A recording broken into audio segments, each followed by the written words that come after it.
साथियों, एग्जाम मंत्रा के इस प्लेटफॉर्म पे मैं प्रज्ञा पांडे आप सभी लोगों का स्वागत और अभिनंदन करती हूँ। दोस्तों देखिए, हम लोग यहाँ पे साइंस का जो है सेगमेंट पढ़ रहे हैं, ठीक है। उसमें हमने बहुत सही चीजें जो है यहाँ पे वर्णन कर चुके हैं हम, ठीक है। अब यहाँ पे जो हमें आगे इसी के आगे शुरू करना है, ये सारा क्वेश्चन के फॉर्मेट में हम यहाँ पे पढ़ रहे हैं, ठीक है। मैंने थोड़ा आपको आगे थ्योरी के बारे में बताया है सारा, ठीक है। बहुत सी थ्योरी हमने आगे पढ़ लिया है। अब इसी के क्रम में हम आगे बढ़ रहे हैं यहाँ पे, ठीक है। इसी के क्रम में हम आगे बढ़ रहे हैं।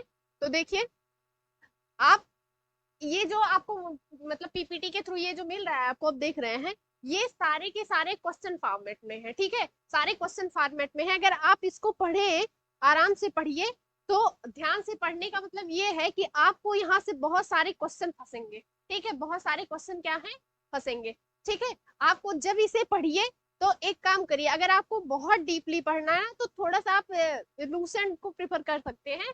बाय द वे, आप इसको बढ़िया से अगर पढ़ेंगे तो दिक्कत नहीं होगी। 4-5 क्वेश्चन आने हैं आपको, कहीं ना कहीं क्वेश्चन ये सारे फंस जाएंगे, क्योंकि ये सारे के सारे क्वेश्चन के फॉर्मेट में आपको मिलेंगे, ठीक है। तो आइए अब यहाँ से शुरू करते हैं। देखिए, हमें यहाँ पे क्या शुरू करना है। हमने पीछे जो था, ये देखिए, हमने जो पीछे था ये पढ़ लिया है, ठीक है। ये पीछे हमने पढ़ लिया है, ठीक। कि जो भौतिक राशियां होती हैं, सदिश अदिश राशियां, उनका जो मात्रक है वो क्वेश्चन उठा उठा के पूछता है। मात्रक से क्वेश्चन पूछा है, ठीक है। अदिश सदिश राशियों से क्वेश्चन पूछा है, ठीक है। आगे देखिए कि आगे जो हमने पढ़ा था वो थ्योरी के बारे में यहाँ पे हमने बताया था। ये सारा जो है थ्योरी हम लोगों ने यहाँ पे पढ़ा है, ठीक है। तो अब इसी के क्रम में आगे बढ़ते हैं, इसी के क्रम में आगे बढ़ते हैं। तो हम यहाँ से शुरू करेंगे। देखिए क्या दिया है कि जो विद्युत जनरेटर जो है, विद्युत जनरेटर जो है, ठीक है। देखिए, विद्युत जनरेटर जो है, देखिए क्या करता है कि विद्युत जनरेटर यानी ये क्या चल रहा है, यानी कि इलेक्ट्रिसिटी से चलने वाला कोई संयंत्र, ठीक है, जो यांत्रिक ऊर्जा को, ठीक है, यांत्रिक ऊर्जा को विद्युत ऊर्जा में परिवर्तित करता है, ठीक है। परिवर्तित करके विद्युत उत्पन्न करते हैं। यानी जो विद्युत जनित्र होते हैं, यानी जो जनरेटर होते हैं, वो क्या करते हैं, वो यांत्रिक ऊर्जा को, ठीक है, किसको, मैकेनिकल एनर्जी को, किसको, मैकेनिकल मैकेनिकल शायद इसमें थोड़ी सी गलती है, आप इसको ध्यान से देख लीजिएगा, ठीक है। मैकेनिकल एनर्जी को विद्युत ऊर्जा में, यानी कि इलेक्ट्रिसिटी एनर्जी, ठीक है, यांत्रिक ऊर्जा को विद्युत ऊर्जा में परिवर्तित करके विद्युत उत्पन्न करते हैं, यानी इलेक्ट्रिसिटी उत्पन्न करते हैं। किसकी बात कर रही है, जो जनरेटर होते हैं, यानी जो यांत्रिक ऊर्जा उसमें है, वो यांत्रिक ऊर्जा को विद्युत ऊर्जा में, ठीक है, परिवर्तित करके क्या उत्पन्न करता है, विद्युत उत्पन्न करता है, इलेक्ट्रिसिटी उत्पन्न होती है, ठीक है। आगे देखिए क्या है, यहाँ देखिए एक वर्ड दिया है, विद्युत चुंबकीय प्रेरण के सिद्धांत, ठीक है, इलेक्ट्रोमैग्नेटिक इंडक्शन, ठीक है। सबसे पहले तो हम ये देख लेते हैं आखिर ये है क्या, इलेक्ट्रोमैग्नेटिक जो इंडक्शन है वो है क्या। आइए यहाँ पे देखते हैं। देखिए, देखिए यहाँ पे जो है विद्युत चुंबकीय प्रेरण की बात हम कर रहे हैं, किसकी, विद्युत चुंबकीय प्रेरण, ठीक है, इलेक्ट्रोमैग्नेटिक इंडक्शन। देखिए क्या होता है कि जब आप देखते हैं कोई पोल है, पोल का मतलब यहाँ पे जानते हैं क्या है, जैसे साउथ नॉर्थ पोल होता है, ठीक है, साउथ नॉर्थ पोल होता है, वैसे ही ये क्या है, नॉर्थ पोल साउथ पोल। इस ये किसकी बात कर रहा है, देखिए यहाँ इलेक्ट्रोमैग्नेटिक प्रेरण, यानी कि जो विद्युत चुंबकीय, चुंबकीय की बात, यानी कि जो चुंबक है, किसकी बात कर रहा है, चुंबक में क्या होते हैं, नॉर्थ और साउथ पोल, दो पोल होते हैं, ठीक है। अब यहाँ पे जो कह रहा है, जो इलेक्ट्रोमैग्नेटिक इंडक्शन यानी विद्युत चुंबकीय प्रेरण की बात कर रहा है, कह रहा है किसी चालक को किसी परिवर्तित, ठीक है, किसी चालक को किसी परिवर्ती चुंबकीय क्षेत्र में, ठीक है, चुंबकीय क्षेत्र में, ठीक है, अगर आप रख दे रहे हैं किसी चालक को, किसी चालक को, एक मिनट, थोड़ा सा हम देख लेते हैं, ठीक है। क्या हम कह रहे हैं कि अगर हम किसी चालक को किसी परिवर्ती चुंबकीय क्षेत्र में रखते हैं, ठीक है, तो उस चालक के सिरों के बीच क्या होता है, एक विद्युत वाहक बल उत्पन्न हो जाता है। ठीक, अगर हम किसी चालक को किसी विद्युत चुंबकीय परिवर्ती क्षेत्र में रखते हैं तो उसमें एक बल कार्य करता है जिसे क्या कहते हैं, विद्युत चुंबकीय, ठीक है, विद्युत चुंबकीय बल कहते हैं, ठीक है, विद्युत वाहक बल या विद्युत चुंबकीय बल कहते हैं, ठीक है। अच्छा, इसी को क्या कहा जाता है, प्रेरण कहा जाता है। अब इसको समझने से पहले हम ये देख लेते हैं आखिर ये है क्या, विद्युत चुंबकीय जो प्रेरण है वो है क्या।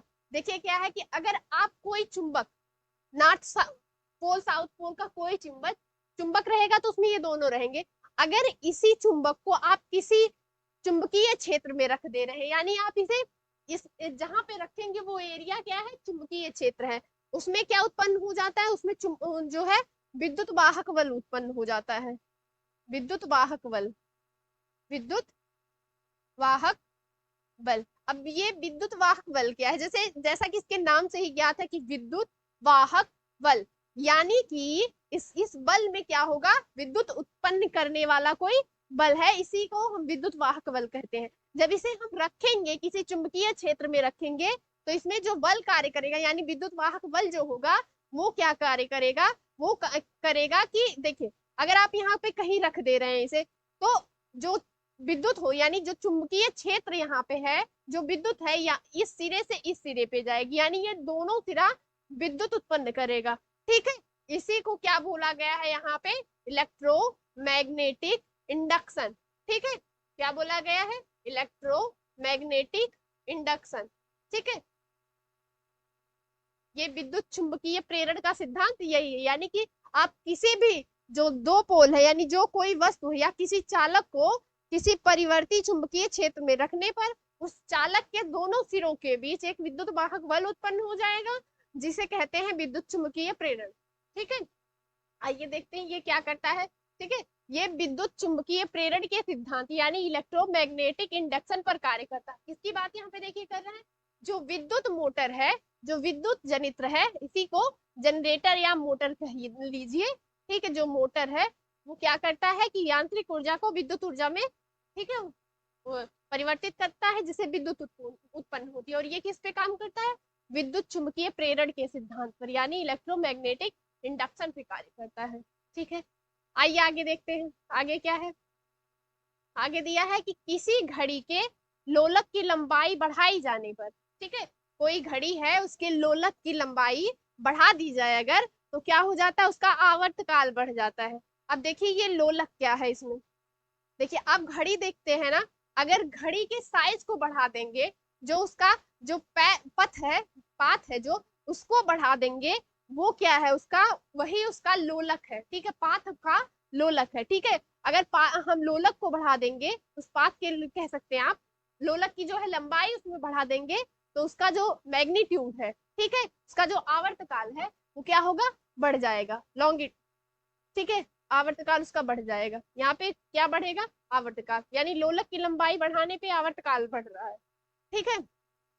आगे देखते हैं कि स्प्रिंग को अपनी सामान्य लंबाई पर लौटने के लिए, स्प्रिंग को अपनी सामान्य लंबाई पर वापस लौटने के लिए लगने वाला जो बल है उसे क्या कहते हैं, प्रत्यानयन बल यानी इलास्टिक रिस्टोरिंग फोर्स। देखिए क्या होता है कि जब आप कोई स्प्रिंग है उस पर फोर्स लगाते हैं, जब उस पर बल लगाते हैं तो क्या करता है, वो सिकुड़ जाती है, ठीक है। बल लगाएंगे, आप अपने हाथों से बल लगा रहे हैं तो वो सिकुड़ जाएगी, जैसे रबड़ है आप दबाएंगे उसे तो वो दोनों तरफ से सिकुड़ जाएगी, ठीक है। वही कह रहा है कि जब वो अपनी सामान्य लंबाई यानी जिस लंबाई में थी, दबाने से पहले वो जिस लंबाई में थी, वही कह रहा है यहाँ पे, इस अपनी सामान्य लंबाई पर वापस लौटने के लिए जो लगने वाला बल है उस पर जो बल लगा रहे हैं, जैसे दबाया हमने स्प्रिंग को, ठीक है, तो वो दब गई। अब जब वो अपनी सामान्य अवस्था में आने के लिए कोशिश करेगी तो उस पर क्या लगेगा, प्रत्यास्थ प्रत्यानयन बल यानी कि इलास्टिक रिस्टोरिंग फोर्स, ठीक है, जिसकी वजह से वो अपनी पहली अवस्था में आ जाएगी, ठीक है। आगे देखिए क्वेश्चन क्या कह रहा है कि प्रत्यास्थता यानी इलास्टिटी, ठीक है, किसी वस्तु के पदार्थ का वह गुण है जिसके कारण वस्तु किसी विरूपक बल यानी डिफॉर्मिंग फोर्स के द्वारा उत्पन्न आकार अथवा आकृति के परिवर्तन का क्या करती है, विरोध करती है। देखिए क्या कह रहा है, कह रहा है कि प्रत्यास्थता, प्रत्यास्थता किसी वस्तु के पदार्थ का वह गुण है जिसके कारण जो वस्तु है किसी विरूपक बल, यानी कि जो ऐसा बल जो किसी वस्तु के उस अवस्था को चेंज करने में कार्य करता है, यानी डिफोर्स कर देता है, ठीक है, डिफॉर्म कर देता है, उसकी उस अवस्था में डिफॉर्म करता है, वो क्या है, विरूपक बल है। ठीक है, जो अगर वो जो बल लग रहा है, विरूपक जो बल लग रहा है किसी वस्तु के आकार या आकृति में परिवर्तन का, तो वो कौन विरोध करता है, प्रत्यास्था जो है विरोध करती है, यानी कि इलास्टिसिटी जो है विरोध करती है किसका, विरूपक बल लगाने का। ठीक है, जिससे आकृति और आकार में परिवर्तन ना हो। आगे देखिए, देखिए यहाँ पे क्या कह रहा है कि वेग परिवर्तन की दर को क्या बोलते हैं, त्वरण बोलते हैं। ठीक है, त्वरण को मैंने बताया था कि ए से डिनोट करते हैं। ठीक है, देखिए सीजीएस प्रणाली में इसकी लंबाई जो कही गई है क्या है, सेंटीमीटर पर सेकंड स्क्वायर। किसकी माप की बात, किसकी बात कर रहे हैं यहाँ पे, वेग परिवर्तन की दर को त्वरण कहते हैं। और जो त्वरण का मापक है सीजीएस प्रणाली में वो क्या है, इकाई प्रति सेंटीमीटर। ठीक है, इकाई उसकी जो है सेंटीमीटर पर सेकंड स्क्वायर है, सेंटीमीटर पर सेकंड स्क्वायर, सेंटीमीटर पर सेकंड स्क्वायर। ठीक है, अब आगे देखिए कि घनत्व वह भौतिक राशि है जिस पर मात्रा में वृद्धि पर कोई प्रभाव नहीं पड़ता। ठीक है, घनत्व वह भौतिक राशि है जिस पर मात्रा में, यानी क्वांटिटी में, किसमें, क्वांटिटी में, क्वांटिटी में वृद्धि पर, यानी उसकी जो ग्रोथ है उस पर कोई प्रभाव नहीं पड़ रहा है। ठीक है, आगे देखिए क्या है कि जो जड़त्व का नियम है, जड़त्व का जो नियम है जिसको मैंने बताया था कि आप इसको पढ़ेंगे कि गैलीलियो का नियम, यानी कि न्यूटन का जो फर्स्ट नियम है, किसका, न्यूटन ने जो नियम दिया, न्यूटन फर्स्ट लॉज। ठीक है, इसी को क्या बोलते हैं, इसे गैलीलियो का नियम भी कहते हैं, या इसको जो है जड़त्व के नियम को किसने दिया है, गैलीलियो ने दिया था सबसे पहले। ठीक है, उसी को न्यूटन ने उसमें कुछ रिफॉर्म किया। ठीक है, उसमें न्यू कुछ कह सकते हैं आप, इनोवेट किया उन्होंने, फिर वो निकल के बाहर आया। ठीक है, लेकिन इसे पहले क्या कहते हैं, इसे गैलीलियो ने ही दिया था, तो इसे गैलीलियो का नियम भी कहते हैं, यानी जड़त्व का नियम है। अब जड़त्व का नियम का क्या अर्थ है, देखिए यहाँ पे जड़त्व का अर्थ है कि कोई वस्तु जिस अवस्था में है, यानी कि अगर वो बैठी अवस्था में है तो वो बैठी ही रहना चाहती है, या फिर वो गति की अवस्था में है तो वो गति की अवस्था में ही रहना चाहती है। जब तक उस पर कोई बाह्य बल आप नहीं लगा रहे हैं तब तक वह अपनी उसी अवस्था में रहना चाह रही है। ठीक है, रहना चाहती है, और उस अवस्था में अलग अगर परिवर्तन हो रहा है तो वो उस परिवर्तन का जो है क्या करती है, विरोध करती है। ठीक है, इसी को क्या कहते हैं, जड़त्व का नियम कहते हैं।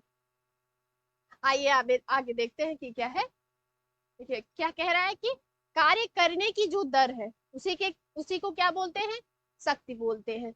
इसी को, इसका जो मात्रक है, जो मात्रक है वो क्या है, इसी को आप वाट बोलते हैं। ठीक है, देखिए एक किलो वाट बराबर 1 किलो वाट।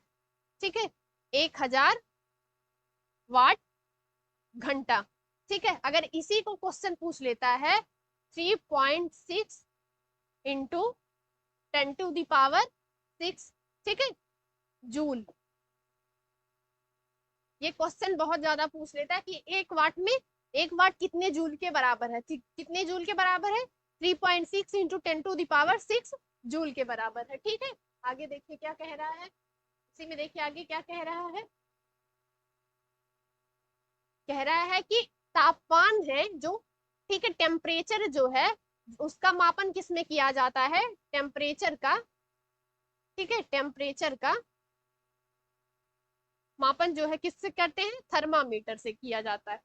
ठीक है, आगे देखिए कह रहा है कि 100 सेंटीग्रेड तापमान पे, 100 डिग्री सेल्सियस तापमान पर जो मान है वो कितने कैलोरी के बराबर होता है, 3 पॉइंट, यानी 373 केल्विन के बराबर होता है। यानी 100 डिग्री सेल्सियस अगर तापमान है वो केल्विन में अगर उसे चेंज करते हैं तो कितना आता है, केल्विन में चेंज करने पे आता है हमें 373 केल्विन के बराबर हमें मिलता है, कितने तापमान पे, 100 डिग्री सेल्सियस तापमान पे। ठीक है, आगे देखिए कि देखिए यहाँ पे जो दाब है यानी प्रेशर की जो इकाई है उसे क्या बोलते हैं, पास्कल बोलते हैं।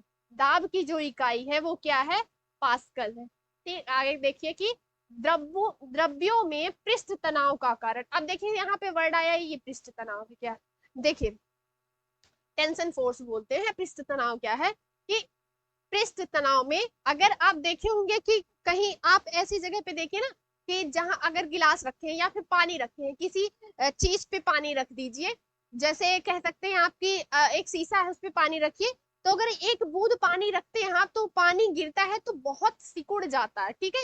वो ऐसा नहीं है कि फैल जाएगा, डिस्पर्स नहीं होगा, वो फैलेगा नहीं, यानी कि वो सिकुड़ जाएगा। तो उसी को क्या कहेंगे यहाँ पे, पृष्ठ तनाव। यानी वो टेंशन सरफेस जो है वो क्या है, उसका जो पानी उस पे जा रहा है, जो पानी जगह घेरे है, जो आयतन घेर रहा है वो उसका क्या है कि वो पृष्ठ तनाव है, ठीक है।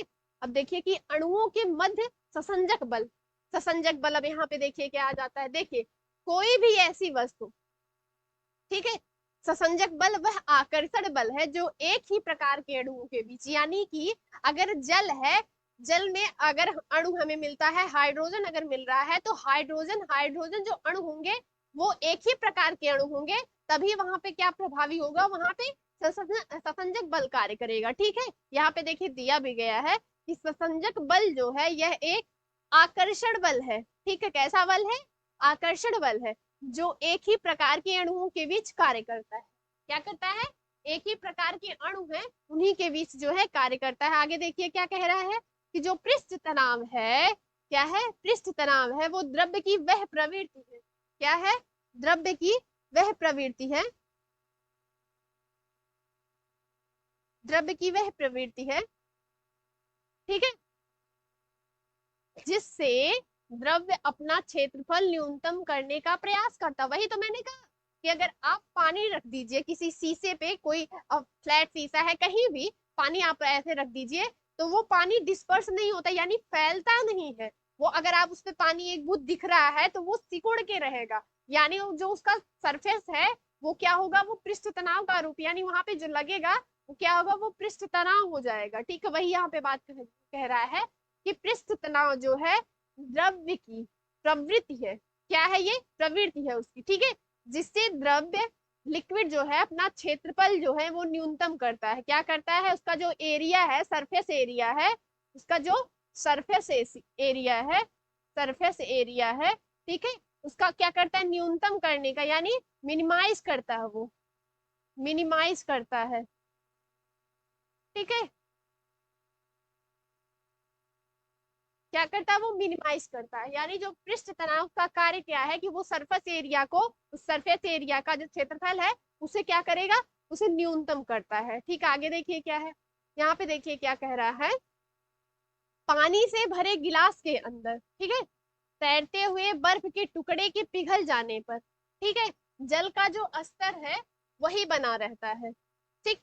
जैसे कि अगर किसी गिलास के अंदर पानी है, ठीक है, किसी गिलास के अंदर पानी है, उसमें क्या है, बर्फ के टुकड़े हैं, ठीक है, और वो बर्फ के जो टुकड़े हैं अगर वो पिघल जा रहे हैं, पिघल रहे हैं, तो जो जल का स्तर है उस गिलास में वही बना रहता है, यानी कि जल का जो आयतन है, जल का जो आयतन है वो कितना, यानी कि वो जो जल का आयतन है वो सेम ही बना रहेगा, ठीक है। देखिए आगे क्या, क्योंकि क्यों सेम रहेगा, क्यों नहीं चेंज होता है, क्योंकि अगर बर्फ पिघलेगी तो बेसिक सी बात है, माइंड में ये क्वेश्चन आना चाहिए कि ये तो अगर बर्फ पिघल रही है, बर्फ पिघल रही है तो जो आयतन है उसका आयतन बढ़ना चाहिए, यानी कि पानी उसमें और होना चाहिए, ठीक है, यही ना आप सोचेंगे। तो देखिए क्यों नहीं होता है, सेम क्यों बना रहता है, ठीक है, क्योंकि बर्फ के जो टुकड़े हैं उनके द्वारा जो प्रतिस्थापित जल है, ठीक है, वो आय जल का जो आयतन, यानी जो बर्फ के टुकड़े जो अगर डालते हैं पानी में तो उसके द्वारा कुछ विस्थापित स्थान होगा, यानी पानी कुछ विस्थापित होगा, तभी तो उसमें वो सेटल डाउन होगा, ठीक है। तो उसमें कह रहा है कि प्रतिस्थापित जल का जो आयतन है वह बर्फ के द्रव्य के रूप के आयतन के बराबर है, यानी कि अगर अगर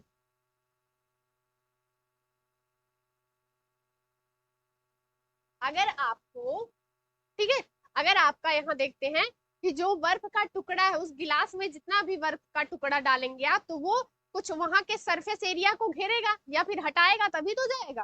ठीक है, जितना उसने उस एरिया को हटाया यानी आयतन को जो वो हटा के उसमें अपने आप फिट करा है, वो उसके जो आयतन है, ठीक है, उसी का आयतन वही बोलते हैं कि अपने में जिसने जिसमें उस अपने आप को उसने फिट किया है, वो जितना आयतन हटाया है, ठीक है, बर्फ के द्रव्यमान के, ठीक है, यानी जो बर्फ है, सॉरी, जो बर्फ है बर्फ के द्रव्य के रूप के आयतन के बराबर होगा।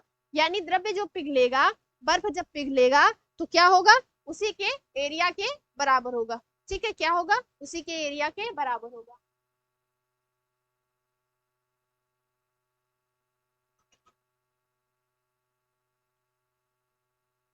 ठीक है, आगे बढ़ते हैं, इसी के क्रम में आगे बढ़ते हैं।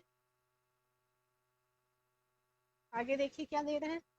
देखिए यहाँ पे दे रहा है कि उत्प्लावी बल। अब यहाँ पे जो वर्ड दिया है ये क्या है, उत्प्लावी बल, यानी कि यहाँ पे कह सकते हैं आप फ्लोटिंग फोर्स।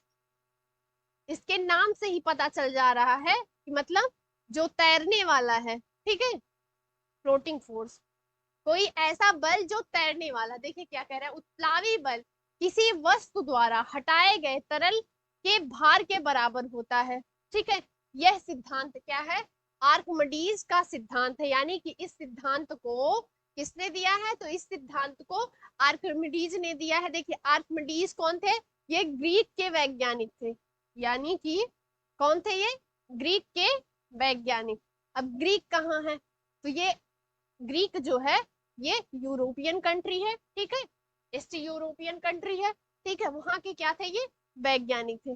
ठीक है, इन्होंने बहुत उस पे खोज करी थी और इनका एक वर्ड बहुत ज्यादा प्रचलित है। ये जब इन्होंने खोज किया था, यानी उत्प्लावी बल जब लगा था, जब इन्होंने खोज करा कि जल पे जो है आखिर नाव तैरती कैसे, इनका खोज यही यही था कि जो है इन्होंने सोचा था कि जल के ऊपर आखिर जो है जो नाव है वो तैर कैसे सकती है। तो उन्होंने जब खोजा, ये अपने बाथ टब में इन्होंने इस चीज को खोजा था। तो इन्होंने एक वर्ड उस टाइम पे प्रचलित किए थे, यूरेका एक वर्ड इन्होंने डाला था। ठीक है, ये क्वेश्चन पूछा, हालांकि ये वनडे वगैरह में भी पूछे हैं क्वेश्चन, यूपी ट्रिपल एससी के एग्जाम में पूछे हैं। यूरेका मतलब होता है कि मैंने पा लिया, ये एक ग्रीक वर्ड है। ठीक है, यूरेका यानी कि इसका अर्थ है मैंने पा लिया। और इनको बहुत ज्यादा मतलब ये जब इनको मिल गया कि क्यों तैरती है, तो ये सड़क पे चिल्लाते हुए दौड़ते हुए गए थे। ठीक है, मैंने पा लिया। ठीक है, बहुत खुश हुए थे ये कि जब इन्होंने खोजा था। ठीक है, देखिए फ्लोटिंग फोर्स का अर्थ यहाँ पे देखिए क्या है। यहाँ पे जो कह रहा है ये भी ध्यान दीजिए कि उत्प्लावी बल है किसी वस्तु द्वारा, ठीक है, हटाए गए तरल के भार के बराबर होता है। यानी कि आप ये देखिए, जब कोई फेरी चलती है, फेरी मतलब जानते हैं कि जो कह सकते हैं नाव, फेरी मतलब होता है जो जलयान में मतलब जो वस्तुओं को एक स्थान से दूसरे स्थान से ले जाते हैं, या इवन आप कह सकते हैं एंटरटेनमेंट के लिए भी सब यूज करते हैं। तो जो फेरीज चलते हैं या कहिए जलयान जो चलते हैं, उनके द्वारा क्या होता है कि जो तरल का भार यानी जो पानी है उसके भार के बराबर होता है क्या, उत्प्लावी बल। यानी ये जहां लगेगा, ठीक है, ये जहां लगेगा वहां ये अपने भार के बराबर जल को हटाएगा। ठीक है, जल को हटाएगा तो वहां पे जितना सरफेस इसने घेरा है वहां पे कौन सा फोर्स कार्य करेगा, उत्प्लावी बल। और इसी बल के कारण क्या है कि कील जो है, ये पूछता है क्वेश्चन, कील जो है अगर आप कहिए पानी में, ठीक है, डूब जाती है। ठीक है, नाव जो है, ठीक है, नाव जो है पानी में तैरती है। ठीक है, ये कौन से बल के कारण होता है, उत्प्लावी बल के कारण। लकड़ी का लट्ठा कह सकते हैं आप कि ये भी तैरता है पानी पे, इसी के कारण। ठीक है, उत्प्लावी बल के कारण। अब आइए देखते हैं, देखिए क्या आगे दिया है कि पिघलने पर सामान्यतया जो ठोस के आयतन में वृद्धि होती है। ठीक है, लेकिन बर्फ पिघलने पर सिकुड़ती है। क्या कह रहा है कि अगर सामान्य ठोस है कोई, ठीक है, ठीक है, अगर कहिए कि कोई ठोस है वो पिघल रहा है, ठीक है, उसके आयतन में जो है, ठीक है, क्या होगी, वृद्धि होगी। लेकिन यहाँ बर्फ की बात करी जा रही है, बर्फ जो है पिघलने पर सिकुड़ती है। यानी कि जब वो सिकुड़ेगी तो उसका जो आयतन होता है वो क्या होता है, कम होता है। सिकुड़ती क्यों है, क्योंकि उसका आयतन यहाँ पे कम हो रहा है। आयतन क्या है, कम है। कम हो रहा है। ये किसके उसमें हो रहा है, यानी कि बर्फ की बात हो रही है, ठीक है, आयतन कम हो रहा है। ठीक, किसकी बात कर रहे हैं हम, बर्फ के पिघलने की बात कर रहे हैं। आगे देखिए क्या है, यदि ठोस में कोई अशुद्धि विद्यमान है, ठीक है, कोई ठोस है उसमें कोई अशुद्धि है अगर, ठीक है, तो उसका जो गलनांक है वो कम हो जाता है। अब गलनांक क्या होता है, ये गलने का क्रम है, किसका क्रम है, गलने का क्रम है, मतलब कितनी तेजी से कह सकते हैं आप, कितनी तेजी से और कितने दर से जो है कोई जो वस्तु है या पदार्थ है वो गल रहा है, यानी गलने की दर, गलनांक, गलने की दर कह सकते हैं आप, ठीक है, गलने की दर। तो अगर किसी ठोस में मान लीजिए कि बर्फ में आप अशुद्धि थोड़ा सा मिला दीजिए, ठीक है, बिल्कुल प्योर ना रहे, बर्फ शुद्ध ना रहे, तो उसमें अगर आप अशुद्धि थोड़ा मिला दे रहे हैं तो उसका जो गलनांक है यानी गलने की जो दर है वो क्या हो जाएगी, वो कम हो जाएगी। ठीक, आगे देखिए, पारा क्या है कि शीशे को नहीं भिगोता है, ठीक है, क्योंकि इसका ससंजक बल असंजक बल से अधिक होता है। जैसा मैंने बताया कि ससंजक बल क्या है कि ये एक ही प्रकार के अणुओं के बीच लगता है। जो यहाँ पे ससंजक बल जो है वो क्या करता है, एक ही प्रकार के अणुओं के बीच लगता है, यानी जल में अगर हाइड्रोजन है तो वो हाइड्रोजन अणुओं से ही अपना युग्मन करेगा, ठीक है। अब यहाँ पे असंजक भी बल भी दिया है, तो ये क्या करता है, ये अलग अलग जो अणु है उनके बीच जो है ये लगता है असंजक बल, ठीक है। आगे देखिए क्या है, ये इसी वजह से यानी जो पारे का ससंजक बल है वो क्या है, वो अधिक है, ठीक है।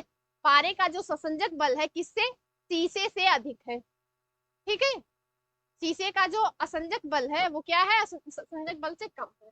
आगे देखिए क्या है, जल में अगर हम डिटर्जेंट यानी साबुन जैसा कुछ मिलाते हैं, ठीक है, कोई परमार्जक कह सकते हैं, मिला देते हैं, ठीक है, ठीक है, मिलाते हैं तो पृष्ठ तनाव क्या हो जाता है, कम हो जाता है, पृष्ठ तनाव क्या होता है, कम हो जाता है। आगे देखिए कि संवहन यानी कन्वेक्शन की प्रक्रिया में उष्मा का संचरण अणुओं के वास्तविक स्थानांतरण के द्वारा होता है, ठीक है।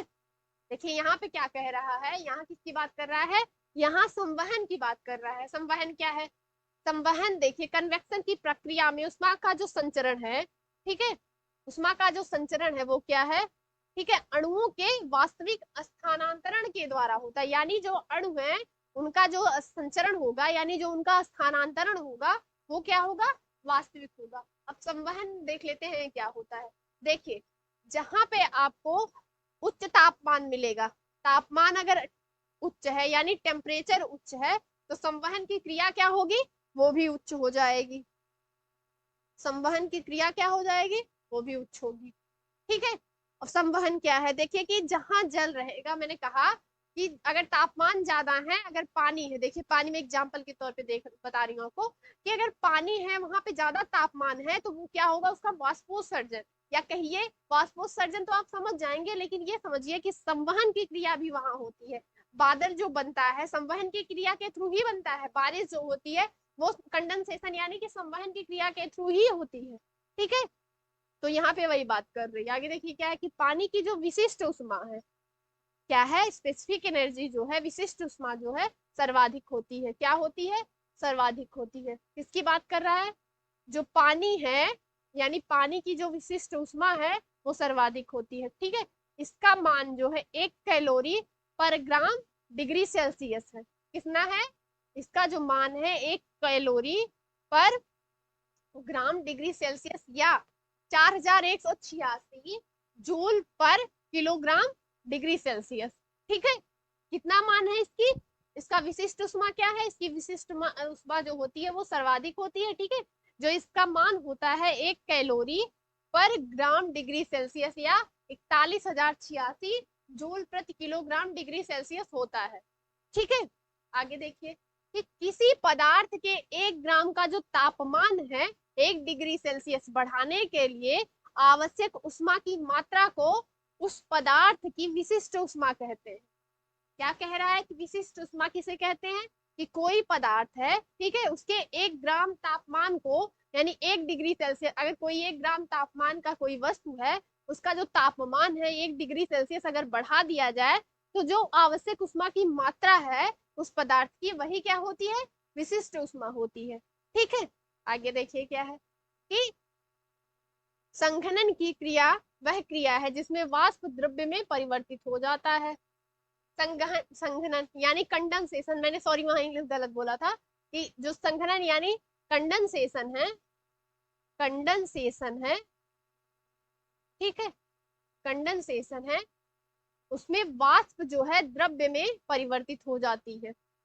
ठीक है, वाष्प किस में परिवर्तित हो जाती है, द्रव्य में परिवर्तित हो जाती है। आगे देखिए क्या है कि ताप बढ़ाने पर प्रत्यास्थ मान घटते हैं। ठीक है, इलास्टिक वैल्यू जो है घट जाती है, किसके बढ़ाने पर, टेम्परेचर अगर बढ़ा रहे हैं आप तो इलास्टिक वैल्यू जो है वो क्या होती है, वो घट जाती है। ठीक है, क्योंकि ताप बढ़ाने में पदार्थों की अवस्था में परिवर्तन होता है। ठीक है, एक पदार्थ से दूसरा पदार्थ अगर बनेगा तो कुछ तो उसमें कमी आएगी। ठीक है, वही बात यहाँ पे बोल रहा है कि अगर कोई पदार्थ है, अगर उसका तापमान अगर बढ़ा दिया जा रहा है तो जो इलास्टिक वैल्यू है उसका मान क्या हो जाता है, उसका मान जो है घट जाता है। ठीक है, और घटता क्यों है, क्योंकि जब कोई पदार्थ हो उसकी अवस्था में अगर हम परिवर्तन करते हैं, उसकी एक अवस्था से दूसरे अवस्था में हो जाती है, तो उसका जो रियल वैल्यू है वो थोड़ी सी कम हो जाती है। यही उसके बारे में बात कर रहा है। ठीक, आगे देखिए क्या है कि फारेनहाइट पैमाने में शुद्ध जल का जो क्वथनांक होता है 212 फारेनहाइट होता है। कितना होता है, अगर फारेनहाइट पैमाने पे देखा जाए जो शुद्ध जल का जो क्वथनांक है वो कितना है, 212 डिग्री फारेनहाइट। ठीक है, ठीक है, आइए आगे देखते हैं कि अत्यधिक शीत ऋतु में क्या है, अत्यधिक शीत ऋतु में, ठीक है, यानी कि ठंडियों में, अत्यधिक ठंडियों में पहाड़ों पर पानी की जो पाइप होती हैं, ठीक है, पाइप लाइनें जो होती हैं वो फट जाती हैं। अब यहाँ पे पाइप लाइनों की ही बात की गई है, लेकिन यहाँ पे एक चीज और आप देख लीजिए कि जब अधिक ठंडी पड़ती है, अधिक ठंडी पड़ती है तो कुछ पौधे ऐसे होते हैं जो मतलब कह सकते हैं कि पीले होके खराब हो जाते हैं, यानी कि पीले होके मर जाते हैं। ठीक है, वो क्यों होता है, क्योंकि उनकी उन कह सकते हैं ना कोशिका, जो कोशिकाएं होती हैं, भोजन ऊपर जाता है, जो है नीचे से ऊपर जाता है, तो वो कोशिकाएं क्या होती हैं, जम जाती हैं। ठीक है, क्या होती हैं, पाइप में ही जो है पानी जम जाता है उनके। ठीक है, या कहिए कि जो भी पदार्थ है उसके अंदर वो सब जम जाते हैं, जिसकी वजह से जो कोशिकाएं हैं वो क्या होती हैं, फट जाती हैं, और उसकी वजह से वो पौधा डेड हो जाता है। ठीक है, वही बात यहाँ पे ये भी बोल रहे हैं कि अगर अत्यधिक ठंडी है, ठीक है, अगर शीत ऋतु ज्यादा है पहाड़ों पर, ठीक है, वैसे भी पहाड़ों पे जो है टेम्परेचर कम हो जाता है शीत ऋतु में, बहुत ही ज्यादा माइनस में रहता है। ठीक है, तो वही कह रहा है कि अगर पानी की जो पाइप लाइनें हैं फट जाती हैं, और किसके कारण, क्योंकि पाइप में जो है पानी जो है जमता है तो फैल जाता है। जब देखिए आप कभी एक प्रयोग करके देखिएगा कि फ्रीजर में या फ्रिज में आप रखिए, जो है पानी रखिए, और वो जब जमता है तो वो स्थान यानी कि जितने में उसको रखें आप, उसका स्थान वो ज्यादा घेर लेता है, यानी उसका आयतन बढ़ता है। किसी पे आप एक दिन प्रयोग करके देखिएगा, ये रियल में होता है। ठीक है, अगर पानी जम जाता है तो वो फैल जाता है। ठीक है, उस स्थान में थोड़ा बहुत उसका फैलाव मिलेगा, तो कोशिकाएं जो होंगी या पाइप जो होगी वो एक निश्चित मतलब डायामीटर में होंगी, सेंटीमीटर में होंगी। ठीक है, तो उससे ज्यादा अगर उनको कुछ आयतन मतलब बढ़ेगा उसका आयतन, तो वो बर्दाश्त नहीं कर पाएंगी, जिसके वजह से वो फट जाती है। ठीक है, आगे देखिए कि क्या बात कर रहा है कि तड़ित की चालक, तड़ित क्या है, देखिए यहाँ बिजली आप जानते हैं ना, बिजली गिरती है, वही बात यहाँ पे कर रहा है, यानी कि तड़ित की चमक उसकी गर्जन सुनाई देने से पहले देखने में आती है। ठीक, यानी कि बिजली गिरती है तो उसकी जो गर्जना है, उसकी जो आवाज वो बाद में सुनाई देती है, लेकिन उसकी जो चमक, उसकी जो ब्राइटनेस है वो पहले दिखाई दे देती है। क्यों, क्योंकि प्रकाश की जो गति की ध्वनि है, प्रकाश की जो ध्वनि है वो गति से अधिक होती है।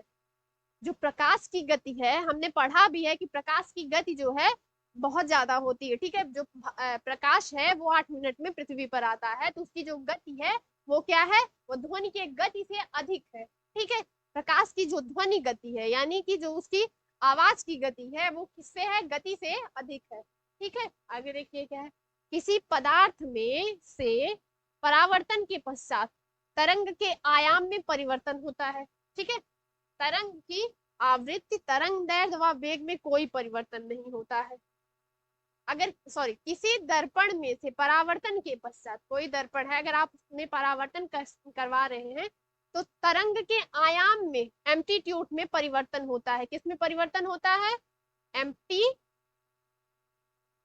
एम्पलीट्यूड में परिवर्तन होता है। तरंग की आवृत्ति, इसमें आवृत्ति में, तरंग दैर्ध्य में, ठीक है, वेग में कोई परिवर्तन नहीं हो रहा है। ठीक, आगे देखिए।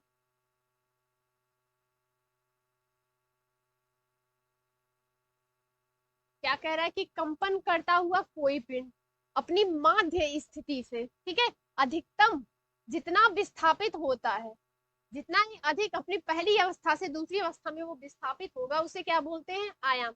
अक्सर आप देखते हैं कि अगर कोई तरंग है तो ऐसे करके चलती है, ठीक है, ठीक है, ऐसे करके चलती है। इसमें जो विस्थापन होगा, इसमें जो विस्थापन होगा, ये क्या है? कि तरंग दैर्ध्य, ठीक है, तरंग दैर्ध्य, ठीक है, पूरा। अब दो तरंगों के बीच में जो हमें यहाँ पे देखने को मिलेगा ये क्या है? किसी तरंग का आयाम, एम्पलीट्यूड, ठीक है। आगे देखिए कि कंपन पूरा करने में लगा समय आवर्तकाल कहलाता है। यही तो कि दो जो तरंगे उनके बीच में एक कंपन पूरा करने में जो समय पीरियड लगता है या जो स्थान लगता है, समय पीरियड कह सकते हैं, लगता है, उसे क्या बोलते हैं? आयाम, सॉरी आवर्तकाल, ठीक है, आवर्तकाल बोलते हैं दो तरंगों के बीच में, ठीक है। आगे देखिए, एक आवर्त काल में, ठीक है, एक आवर्त काल में तरंग द्वारा चली गई दूरी को तरंग दैर्ध्य कहते हैं। एक आवर्त काल में, ठीक है, एक पूरा आवर्त काल में तरंग ने जितनी भी दूरी तय करी है उसे क्या बोलते हैं? तरंग दैर्ध्य कहते हैं, ठीक है। एक सेकंड में जितने कंपन होते हैं उसे आवृत्ति कहते हैं। एक सेकंड में कितने कंपन हो रहे हैं, ये पूरा एक सेकंड में, उसे क्या बोलते हैं? आवृत्ति बोलते हैं। सॉरी, मैंने यहाँ आयाम लिखा है, ये गलत है, आवृत्ति, ठीक है, ठीक है। आगे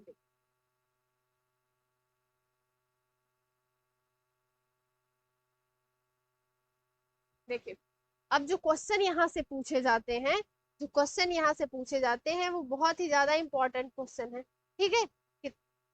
ये यहाँ से क्वेश्चन पूछे भी गए हैं, ठीक है, यहाँ से क्वेश्चन पूछे भी गए हैं, तो आप इस चीज को ध्यान दीजिएगा।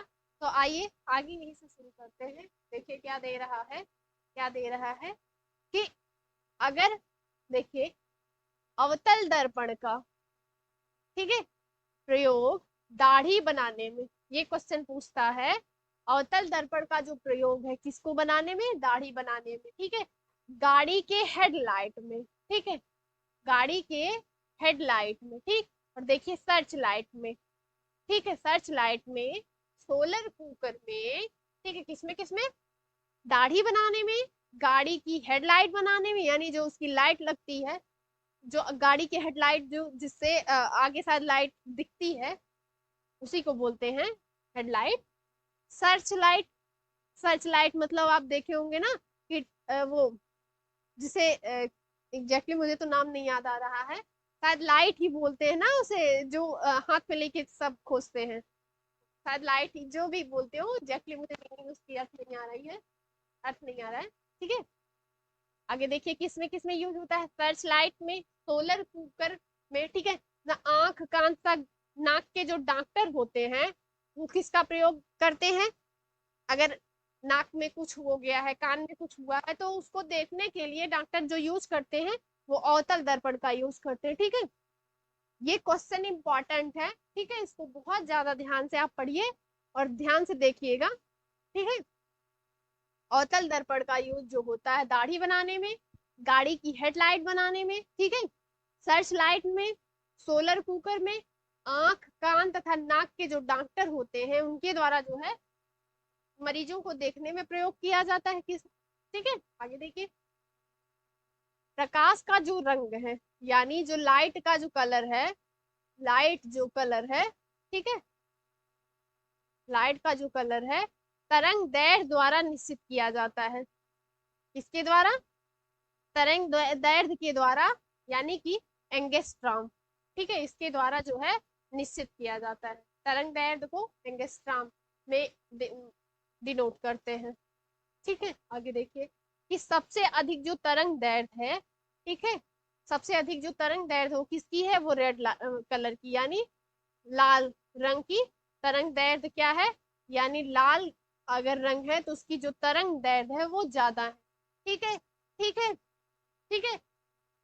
और आगे देखिए कि जो सबसे कम तरंग दैर्ध्य बैगनी कलर की होती है। ठीक है,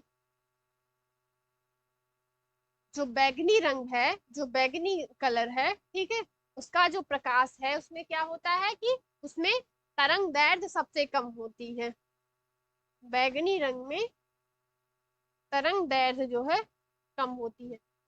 किसमें ज्यादा है, लाल रंग में तरंग दैर्ध्य सबसे ज्यादा है, और जो बैगनी कलर है, मजंडा कलर है सारी से बोलते हैं इसी में, सॉरी मजंडा नहीं बोलते, ये बैगनी ही है, बैगनी कलर जो है उसका जो तरंग दैर्ध्य है वो कम होता है, सबसे कम होता है, रेड का सबसे ज्यादा तरंग दैर्ध्य होता है। ठीक है, आगे देखिए अधिक तरंग दैर्ध्य के कारण जो है लाल प्रकाश यानी जो रेड कलर है अधिक दूरी तक दिखाई देता है। ठीक है, अतः सिग्नल में, अतः जो सिग्नल यूज किया जाता है, सिग्नल में, ठीक है, लाल रंग ही लगाया जाता है। सिग्नल में कौन सा कलर यूज होता है, रेड कलर ही यूज करा जाता है। ठीक है, आगे देखिए विभिन्न स्थिति में, ठीक है, उत्तल लेंस में प्रतिबिंब की लंबाई वस्तु की लंबाई की अपेक्षा छोटी, बराबर या बड़ी हो सकती है। ठीक है, अवतल लेंस में प्रतिबिंब की लंबाई सदैव, सदैव ही वस्तु की अपेक्षा छोटी होती है। क्या होती है, देखिए यहाँ पे क्या कह रहा है, ये क्वेश्चन पूछा हुआ है, कह रहा है कि विभिन्न स्थिति में उत्तल लेंस में, कनकेव लेंस में, ठीक है, सॉरी कन्वेक्स लेंस में प्रतिबिंब की लंबाई यानी जो इमेज है, जो इमेज है, ठीक है, उसकी जो लंबाई है वस्तु की अपेक्षा छोटी, यानी जो वस्तु है उससे छोटी बनेगी इमेज उसकी, उसी के बराबर या उससे बड़ी हो सकती है। विभिन्न स्थितियों की बात कर रहा है ये। ठीक है, देखिए आगे क्या दिया है कि अवतल लेंस यानी कनकेव लेंस में प्रतिबिंब की लंबाई यानी कि जो उसकी लेंथ है, क्या है, उसकी जो लेंथ है सदैव वस्तु की अपेक्षा छोटी, यानी वस्तु छोटी है तो उससे भी छोटी बनेगी। ठीक है, आगे देखिए यहाँ पे लेंथ का यानी ये, ठीक है, आगे देख लीजिएगा वो मोटर वाहनों में, ठीक है, इसमें मोटर वाहनों में पश्च दृश्य दर्पण के रूप में उत्तल दर्पण का यूज किया जाता है। गाड़ियों में जो कह सकते हैं दर्पण लगाया जाता है वो कौन सा दर्पण रहता है, तो वो उत्तल दर्पण रहता है। ठीक है, आगे देखिए कि अवतल दर्पण के फोकस, अवतल दर्पण के फोकस तथा वक्रता केंद्र के बीच रखी वस्तु का प्रतिबिंब उल्टा, ठीक है, तथा वास्तविक बनता है। ठीक है, यहाँ पे हम आपको फिगर बना के तो समझा नहीं सकते हैं।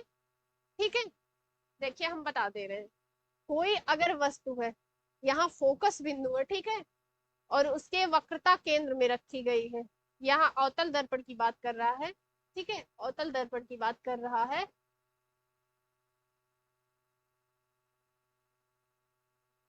ठीक है, कोई वस्तु है,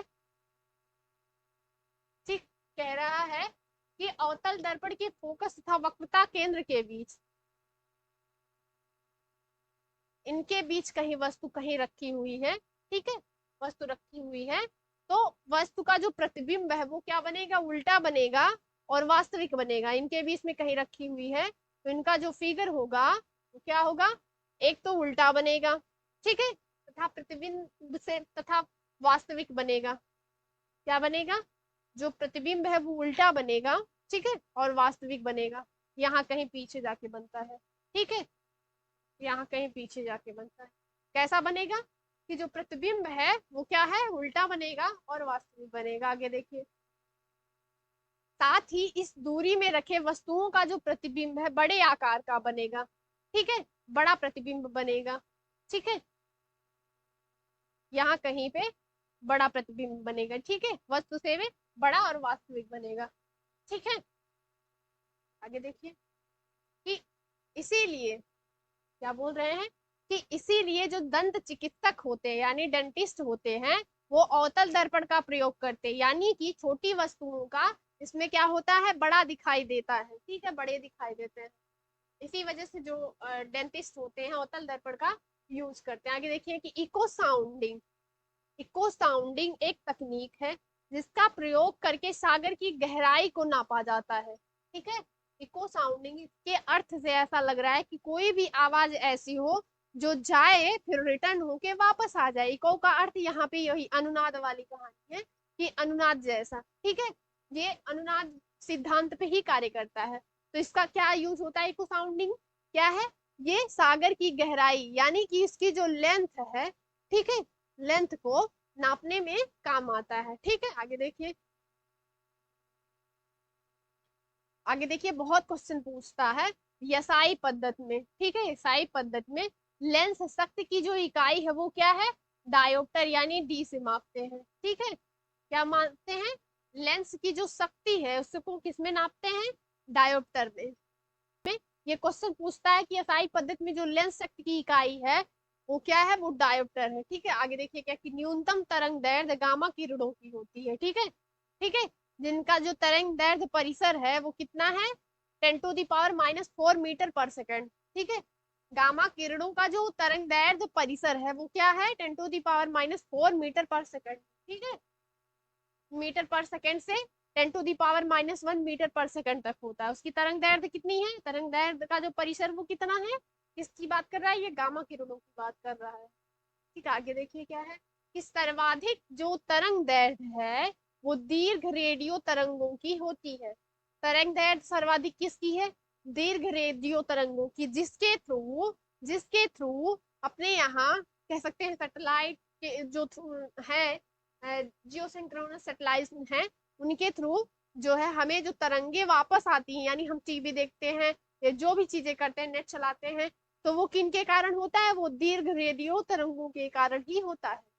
ठीक है, तो यहाँ पे क्या कह रहा है कि जो सर्वाधिक तरंग दैर्ध्य है वो किनकी है, तो सर्वाधिक जो तरंग दैर्ध्य है वो दीर्घ रेडियो तरंगों की है। ठीक, आगे देखिए, ऐसी तरंगे जिनका ध्रुवीकरण नहीं हो सकता, पोलराइजेशन नहीं हो सकता है, अनुदैर्ध्य तरंगे कहलाती हैं। अनुदैर्ध्य, अनु अनुदैर्ध्य तरंग, ठीक, क्या कहलाती हैं, अनुदैर्ध्य तरंग कहलाती है। कैसे तरंगे, जिनका पोलराइजेशन नहीं हो सकता है वो अनुदैर्ध्य तरंगे कहलाती है। ठीक है, आगे देखिए कि प्रकाश विद्युत चुंबकीय तरंगे हैं। जो लाइट वेव है, लाइट वेव जो है या लाइट है जो, वो क्या है, चुंबकीय तरंगे यानी कि मैग्नेटिक वेव्स। ठीक है, आगे देखिए कि विद्युत चुंबकीय तरंगों के लिए माध्यम का होना आवश्यक नहीं है। ठीक है, विद्युत चुंबकीय तरंगों के लिए माध्यम का आवश्यक होना जरूरी नहीं है। देखिए क्या है कि प्रकाश जो है, प्रकाश आपको अंधेरे में भी मिल जाएगा। जैसे आप किसी बंद कमरे में हैं, बिल्कुल लाइट की कोई व्यवस्था नहीं है, फिर भी वहां पे क्या आता है, प्रकाश आता है, लेकिन वहां माध्यम है। लेकिन यहाँ पे देखिए कह रहा है कि अगर माध्यम कोई ना हो फिर भी जो है वो विद्युत चुंबकीय वहां आती है, यानी जो प्रकाश है वो विद्युत चुंबकीय तरंग का एग्जाम्पल है। ठीक है, इनके पास अगर माध्यम नहीं होता है फिर भी ये उस प्लेस पर या उस जगह पे पाई जाती है। आगे देखिए कि आवृत्ति का जो यसाई मात्रक है वो हर्ट्ज है। ठीक है, इसे चक्र प्रति सेकंड भी कहते हैं। ठीक है, आवृत्ति का जो मात्रक है वो हर्ट है। ठीक, हर्ट्ज है। ठीक है, एचजी में डिनोट करते हैं, एचजी में इसको। ठीक है, इसी को क्या कहते हैं, चक्र पर सेकंड भी कहते हैं। आगे देखिए, आगे देखिए कि यहाँ पे जो दे रहा है, यहाँ पे जो दे रखा है क्या है कि बिग बैंग थ्योरी जो है, बिग बैंग थ्योरी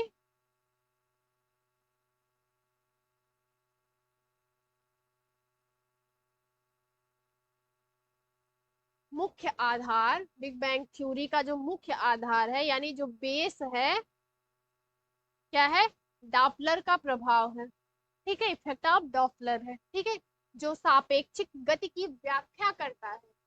ठीक, डॉपलर का प्रभाव क्या है, डापलर का जो प्रभाव है डापलर ने दिया है, ठीक है।